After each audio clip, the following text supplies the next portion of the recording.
You want to slam in Harvest League? Ha! Ha! Ha!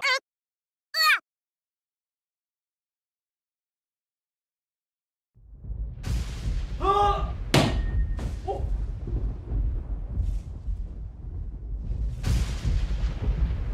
Are they good? Sweet. Hi, Zizaran here with another Harvest build guide, and this was going to be a Berserker Earthquake.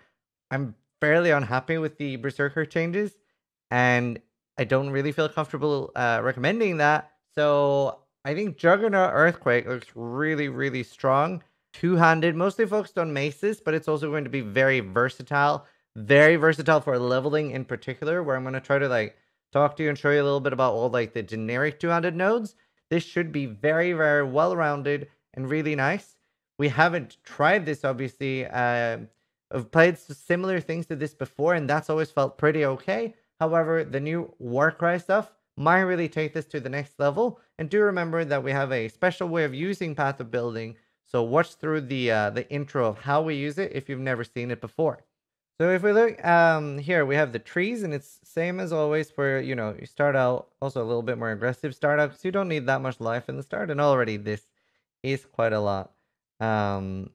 And then, yeah, there's a lot of damage you can pick up in the start, and then normal lab, we're going to get unflinching. Bandits for this build is going to be kill them all. Definitely skill point. Resist capping should be pretty easy too, so you don't need to help Illyra. You also have access to Diamond Skin very early. So very, very breezy, gearing Leaguestarter build here. And as you can see, all the way until you're in Act 6 or something, or maybe Act 7, it's pretty much all generic.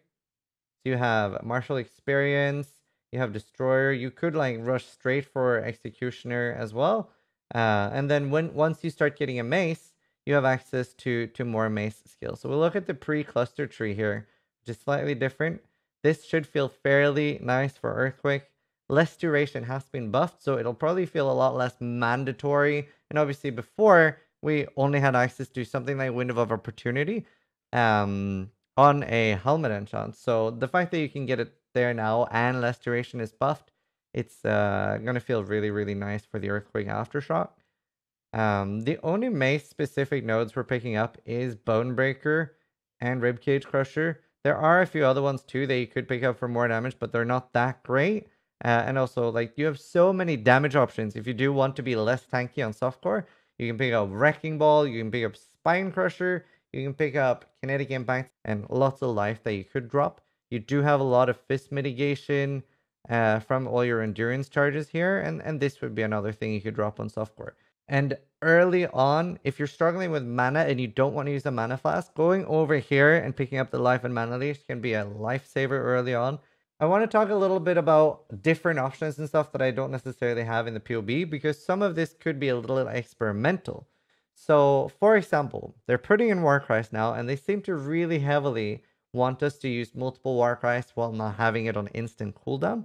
I really like instant cooldown because what that lets you do is when anything in Path of Exile is instant, you can put it on mouse button 1 and then just run around with it and have it permanently up.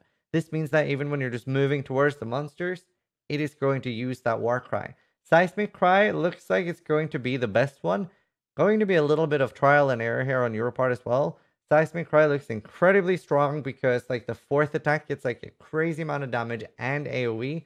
Partially why I think Measured Fury is going to be extremely strong with Seismic Attack. Seismic Cry, not attack, sorry. Seismic Cry. And then Intimidating Cry as well looks really good with Measured Fury because that only has 2 attacks, but they double your damage. Might be really good. Also a really nice thing to have on Call to Arms.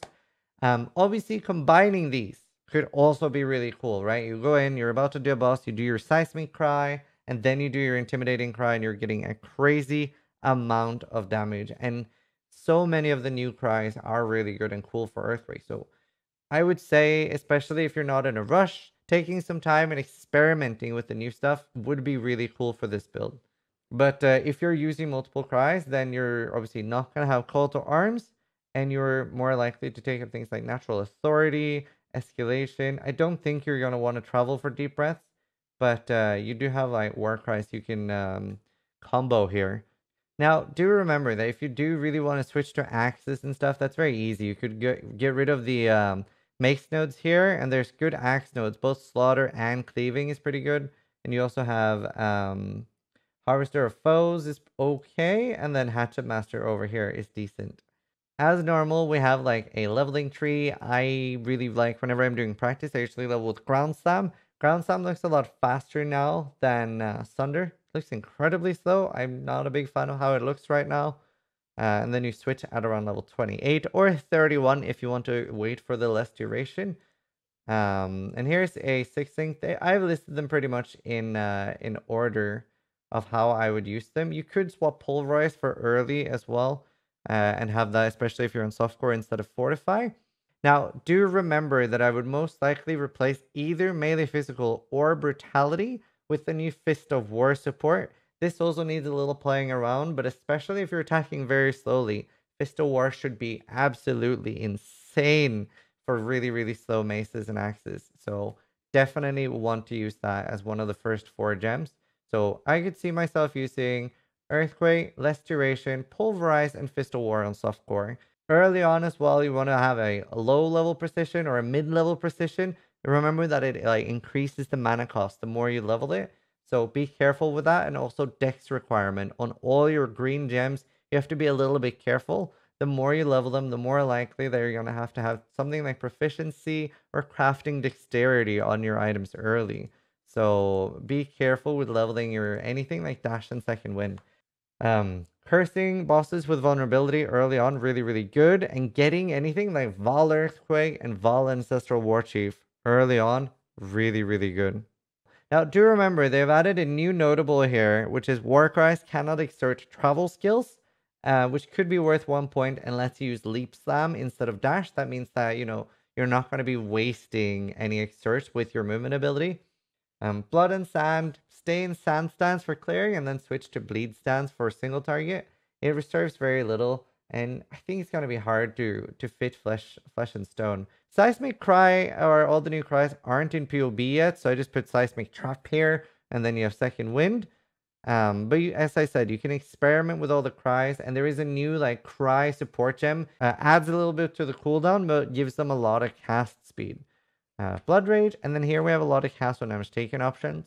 The reason for that is you should have so much space, even without unset rings, that it should feel fairly nice. Remember, like, a lot of this could be pretty easily tweaked for other abilities too, right? Like Ground Slam, Sunder, anything like that, very, very easily.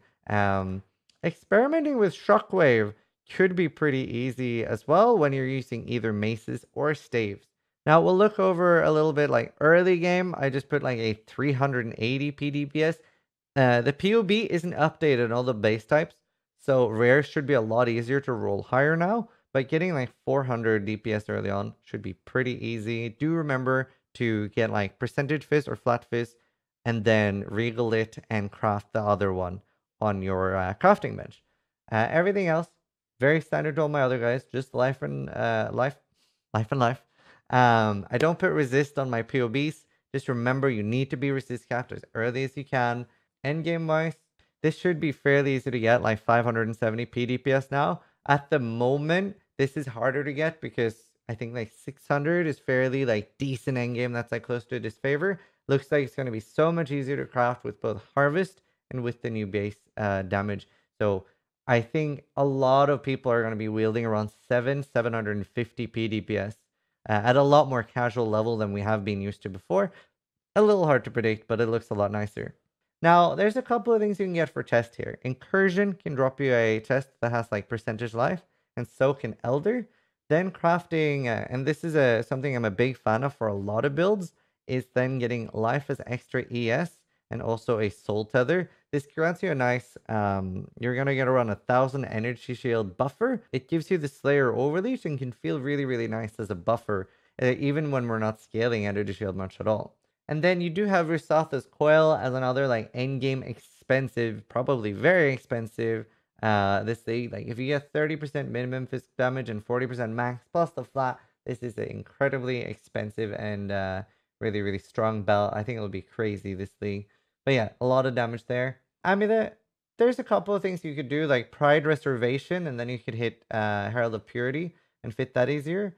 And like Restoration Aura in general is decent.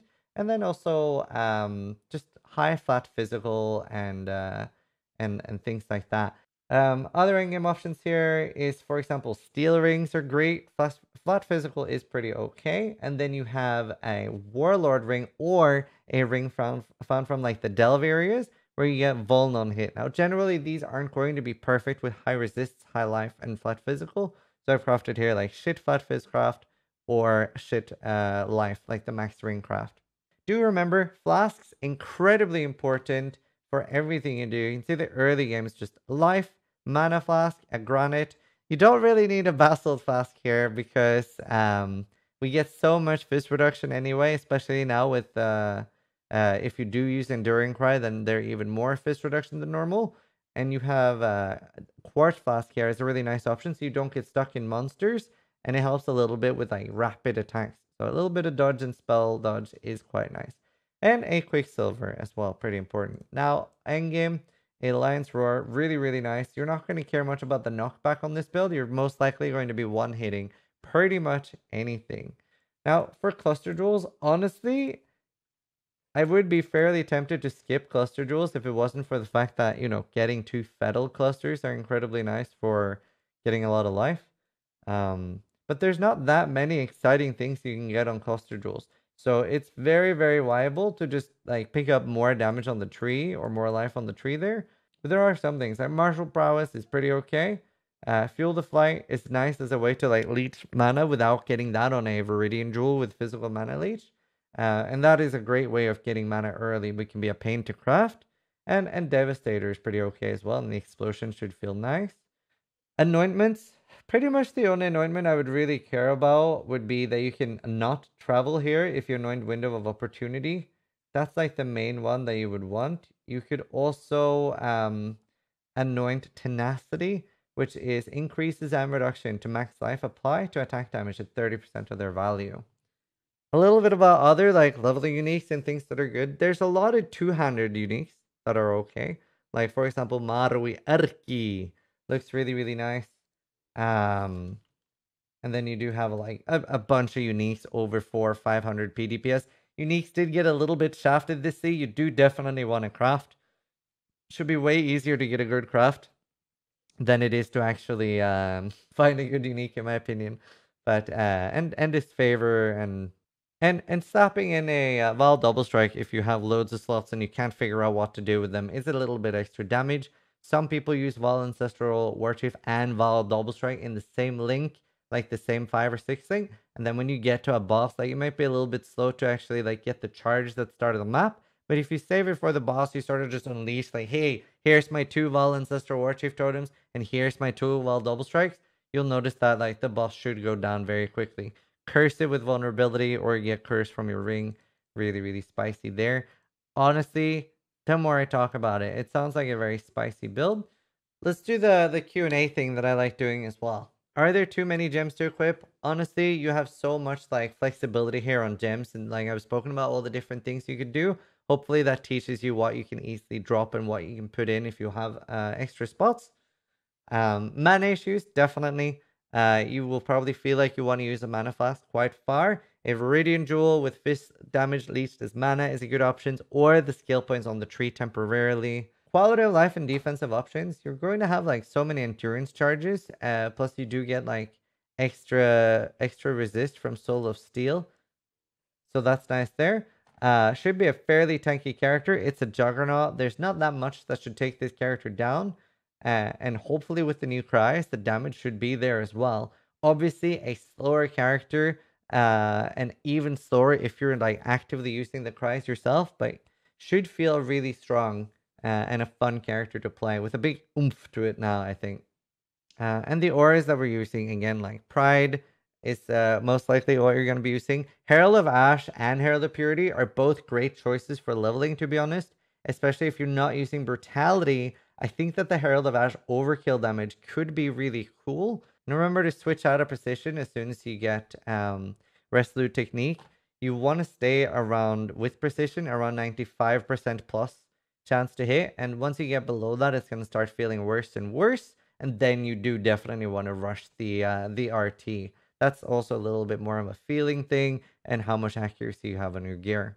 Not really any special mechanics for using this build. It's very, very straightforward, and no mechanical drawbacks that I can think of. Again, not a crazy glass cannon character. It should be a very, very balanced character on both damage and tank. And financial hurdles here. Sounds like a fairly good league starter. Obviously, crafting a weapon is going to be the main thing here. And then Rislath's Coil, if you want that, is probably going to be 5 to 20x somewhere. They're fairly rare. I've barely ever dropped one. So the big strength, big bonk, big slam, should be fun. Should be it really should pack a punch. Very, very cheap as a league starter. And even if you're playing it on SSF, like everything should be craftable on your own without having to talk to other players, other people. So yeah, hope you guys are enjoying the video and like how detailed I try to make them for new players. Hope you guys have an amazing Harvest League. Like and subscribe and all that weird stuff that YouTubers do. Thank you so much for everything. Good luck in Harvest and try to die less than I do.